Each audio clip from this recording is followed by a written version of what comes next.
you know, will survive this like everything else in life, and so, you know, it's kind of a fraidy cat world out there to me, and I don't like to participate in it. Yeah. Well, because you do have that brand new hotel in Pensacola, oil's been washing up on the beach behind it for weeks now. Someone with a stake in the area. How do you feel? You'll get over it. I mean, you know, I go back to, you know, I've dug out of enough hurricanes here since I was a kid to see devastation on scales, you know, and I've done shows in places that, you know, affect you emotionally and everything else, and you have to dig. You know, this is easy compared to other stuff I've had to do. It's like I went by the Naval Air Museum, and what did they say? That they asked the astronauts once. They said, you know, how does it feel to land on the moon? They said that was nothing. Try a carrier at night in the storm, and I've been on that carrier at night in the storm. So this is, you know, doing a hotel with everybody pulling for you. It doesn't seem to be something that's going to be a big mountain or a big obstacle to overcome.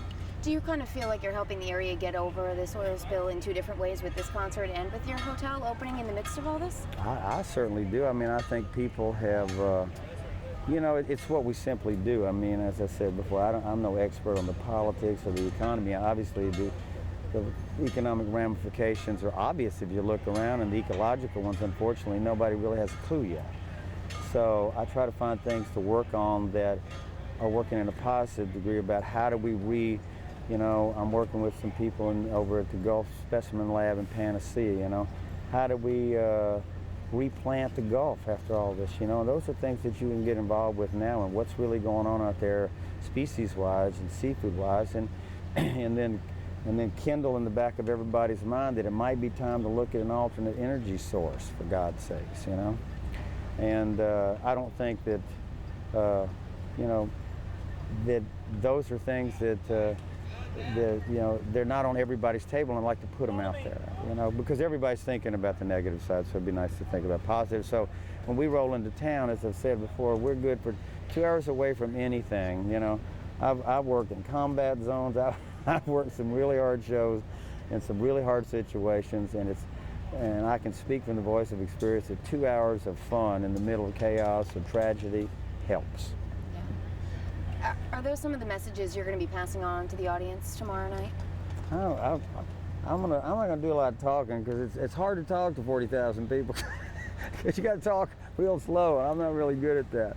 I'm going to sing and let people get pictures. I think the best thing about this is that, you know, the folks at CMT kind of stayed involved with this.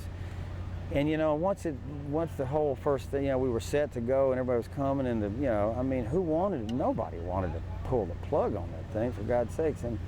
But it was the right thing to do. And then, you know, maybe it's a better weekend for it. You know, I have to think things happen for a reason. So when we had to come back out and do this, it kind of gave it another sense of, like, people. I think it kind of helped people get in tune out there. I'm not talking about on the coast. I'm talking about other people that had this misperception that this was a sea of oil.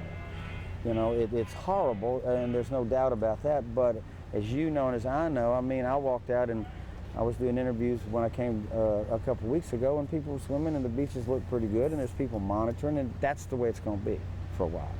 So, but out there, and you know, I was traveling around on tour, and people would come and ask me about it, but they came with these gloomy kind of, like you'd lost a relative, you know, which is a nice thing, but there was an outpouring of goodwill that I thought needs to be kind of tapped into.